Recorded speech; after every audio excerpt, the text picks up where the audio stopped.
50 orang menjadi korban dalam perayaan Halloween di Itaewon. Kejadian tersebut terjadi di sebuah gang di mana kerumunan orang saling berhimpitan dan akhirnya mulai berjatuhan. Namun selain Itaewon, ada beberapa perayaan terkait Halloween yang juga merenggut nyawa, bahkan korban yang masih menghilang sampai hari ini. So, welcome to What's the Story.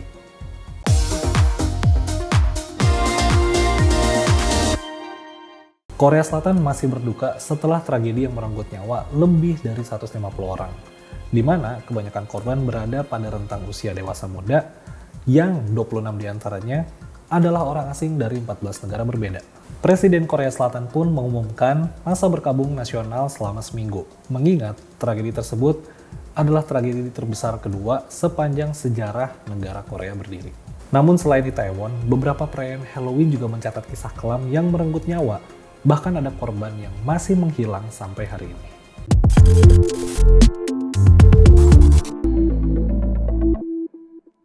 Seperti tragedi salah rumah yang dialami oleh seorang siswa pertukaran pelajar dari Jepang, Yoshihiro Hattori. Tragedi ini terjadi di Baton Rouge, Louisiana pada tahun 1992, di mana Yoshihiro dan temannya berniat menghadiri acara pesta Halloween. Nah, Yoshihiro dan temannya sendiri itu nggak mengenal dengan baik lingkungan tempat mereka datang. Jadi, mereka mendatangi rumah yang bernomor 10311. Padahal, alamat yang seharusnya mereka tuju di mana pesta Halloween itu digelar itu bernomor 10131.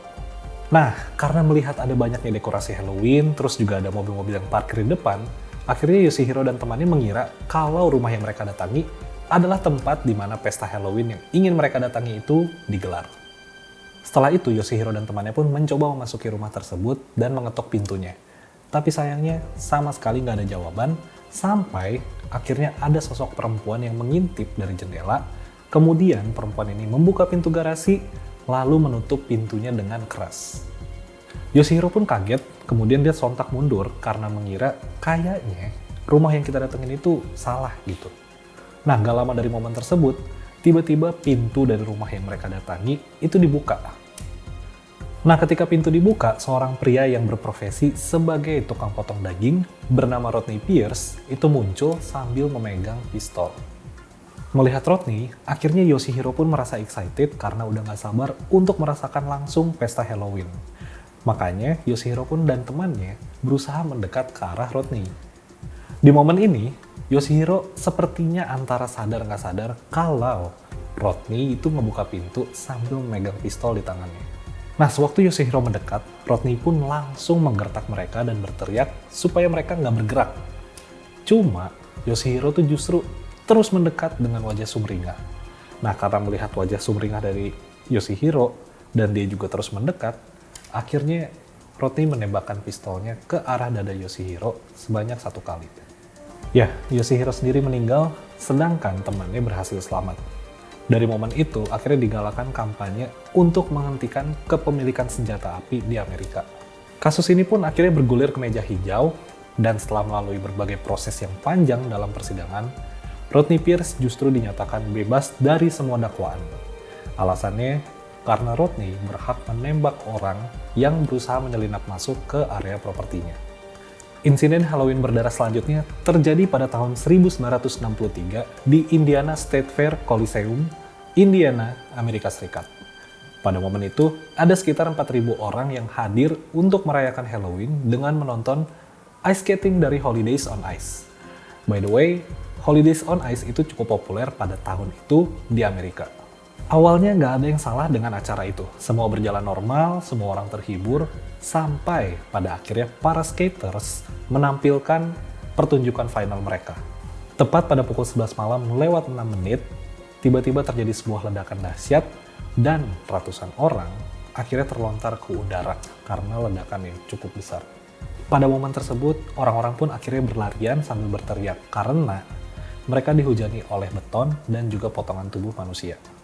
Naasnya lagi, ketika orang mulai berlarian untuk menyelamatkan diri, justru terjadi ledakan kedua yang menyebabkan munculnya korban berjatuhan, meskipun memang tidak sebanyak ledakan yang pertama. Jumlah korban akibat kejadian ini pun sebenarnya cukup simpang siur. Ada beberapa sumber yang menyebutkan kalau korban mencapai angka 74. Namun, ada juga yang menyebut sampai di angka 81. Nah, yang pasti, jumlah korban yang mengalami luka-luka itu ada di angka 400. Nah, dari sumber yang gue baca, ketika ditelusuri, ledakan ini tuh disebabkan oleh kebocoran gas propana yang disimpan di bawah tribun penonton.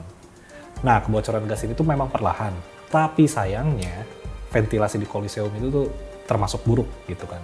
Jadi ketika gas terperangkap, terjadilah kontak dengan mesin popcorn yang panas dan ledakan itu pun terjadi. Kejadian selanjutnya menimpa seorang pria 21 tahun yang bernama Carl Jackson. Well, Carl Jackson sendiri merupakan seorang petugas data entry di Morgan Stanley, New York City. By the way, Carl Jackson merupakan orang yang pendiam. Dia juga nggak suka keluar rumah, termasuk saat Halloween. Nah, selain malas keluar, pada era-era 80-an dan 90-an di tempatnya Carl Jackson itu, ada tradisi yang menurutnya cukup berbahaya, yaitu melempar telur. Korban dan pelakunya ini biasanya tuh sesama remaja dan juga orang dewasa muda. Nah, mereka tuh bakal ngelemparin telur ke pejalan kaki, rumah, atau bahkan mobil. Hingga pada akhirnya di tahun 1995, Carl Jackson secara terpaksa harus keluar dari rumahnya saat Halloween berlangsung. Nah, Carl Jackson itu bersama pacarnya ingin menjemput sang anak yang menghadiri perayaan Halloween ya untuk anak-anak. Cuma pada momen tersebut, justru ketakutan terburuk dari Carl Jackson malah menjadi kenyataan. Nah, dalam perjalanan, tiba-tiba sekelompok anak remaja melempari mobil Carl Jackson dengan telur. Momen itu pun akhirnya membuat Carl Jackson jadi marah, kemudian memutuskan berhenti, keluar mobil, dan terjadilah cekcok antara Carl Jackson dengan sekelompok anak remaja tadi. Akhirnya adu cekcok pun selesai, Carl Jackson memutuskan untuk kembali ke dalam mobil. Baru duduk di kursi penumpang, tiba-tiba salah seorang dari kumpulan anak remaja tadi itu mengeluarkan pistol, mengarahkan pistolnya ke arah kepala Carl Jackson dan menembak kepala Carl sampai akhirnya meninggal. Tradisi lempar telur saat Halloween memang jadi permasalahan yang cukup serius untuk kota New York pada masa itu. Karena banyak tercatat kasus mulai dari kecelakaan, pemukulan, hingga pembunuhan yang bermula dari aksi lempar telur. Pada masa itu juga pihak kepolisian meminta kepada para pedagang untuk tidak menjual telur, termasuk krim pencukur. Dan mereka juga diminta untuk menuliskan poster atau menempel poster yang ada tulisannya No Eggs. Terakhir adalah kisah yang masih menjadi misteri sampai dengan hari ini. Karena setelah 21 tahun dari kejadian yang berlangsung, gak ada satu orang pun yang berhasil mengungkap apa yang sebenarnya terjadi kepada Cindy Song, seorang mahasiswi dari Pennsylvania State University. By the way, Cindy Song ini tuh terkenal sebagai mahasiswi yang pekerja keras ya, karena selain aktivitasnya yang kuliah, dia juga memiliki 2 pekerjaan sampingan. Jadi pada tahun 2001, Cindy Song dan kedua temannya ingin menghadiri pesta Halloween. Nah, pada momen itu, Cindy Song mengenakan kostum kelinci Playboy dan dia berpesta sampai jam 2 pagi. Nah, setelah dari klub, Cindy Song tuh nggak langsung pulang ke apartemennya, tapi dia memilih untuk bermain dulu ke rumah salah satu temannya sambil minum-minum, buat cooldown juga, dan main video game bareng. Sekitar pukul 4 pagi, akhirnya Cindy Song diantar pulang oleh teman-temannya ke apartemennya.